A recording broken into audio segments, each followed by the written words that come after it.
Magandang araw po, ma'am. Isang residente ang dumulog sa tanggapan ng mga pulis sa Camarines Norte. Pagka-uwi ko po kasi sa bahay kagabi, naabutan ko po yung mga kasama ko sa bahay. Narinig ko po sa pinag-uusapan nila yung pinatay daw nilang isang babae.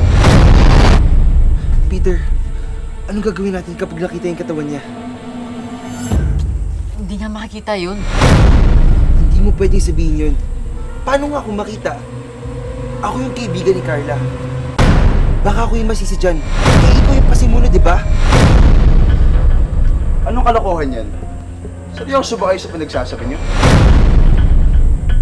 Kuya, may malaking problema po kami. Ano? Sino to?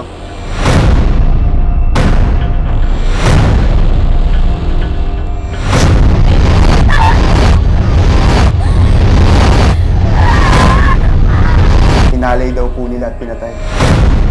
Ipinakita niya sa mga pulis ang ilang larawan at video ng di umano'y panggagahasa sa isang dalagita. Dagdag pa ng lalaki, kilala niya ang 3 suspect.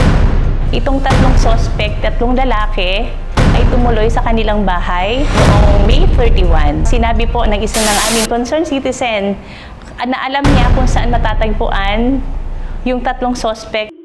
Noong mga sandaling yun, nawawala pa rin ang anak ni Nancy na si Carla. Hinala ng mga pulis, posibleng konektado kay Carla ang babae sa video.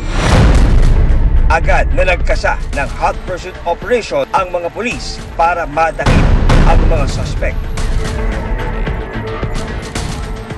Sir, nandito na po tayo. Saan na? Nandyan po yung dalawa natutulog. Sumama sa mga pulis sina Nancy, ang dumulog na lalaki at ilang tauhan ng barangay sa isang maliit na kubo. Hoy, kayong dalawa! Arestado kayong dalawa!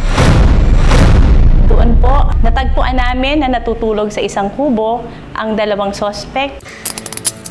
Okay, may karapatang manahimik o magsawalang kibo. Ano man yung sasabihin ay maaaring gamitin pabor laban sa iyo sa anumang laman. Ikaw ay may karapatan din kumuha ng pagtatanggol na iyong pinili at kung wala kang kakayahan. Wala po silang resistance. Parang alam na nila kung ano yung ginagawa namin doon. Hindi na po sila nasorpresa sa aming pagdating.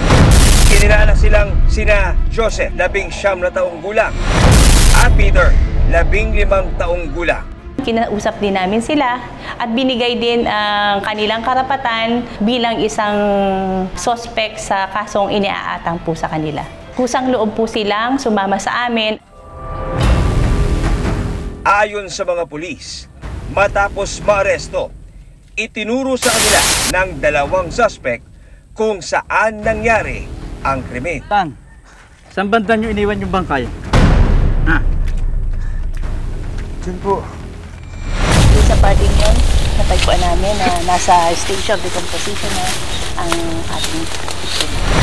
Dinala ng 2 ang mga pulis at si Nancy sa isang masukal na lugar. Sila na mismo po ang nagsabi sa amin kung saan po nila iniwan ang katawan ng biktima. Isang naaagnas na bangkay ang natagpuan ng mga pulis. Nakita po namin ang biktima nasa stage of decomposition na. Madali namang na-identify na ito ay isang babae dahil sa kanyang gamit na underwear. Meron po siyang bra na bulaklakan. Walang saplos at nakalilis ang pang-itaas na damit ng biktima. Dito na tinanong ng mga pulis si Nancy kung kaya niyang kilalanin ang biktima.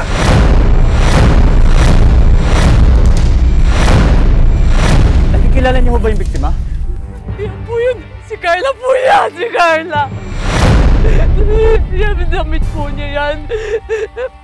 Pagkalat po niya yan!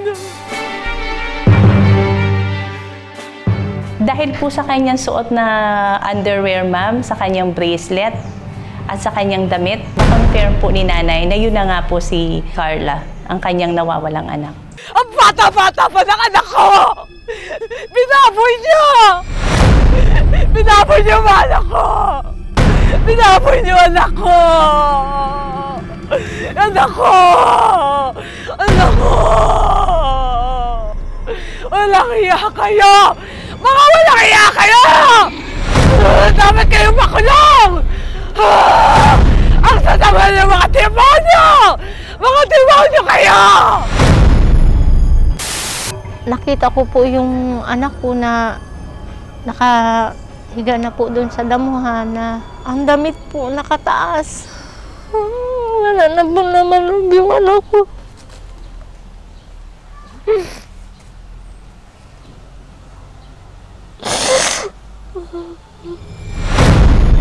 Parang sa isang nanay, ma'am, ang hirap. Ang hirap pong tanggapin na matapos mong palakihin yung anak mo, wabalanghiyain lang ng ibang tao. Paano sinapit ni Carla ang malagim na krimen?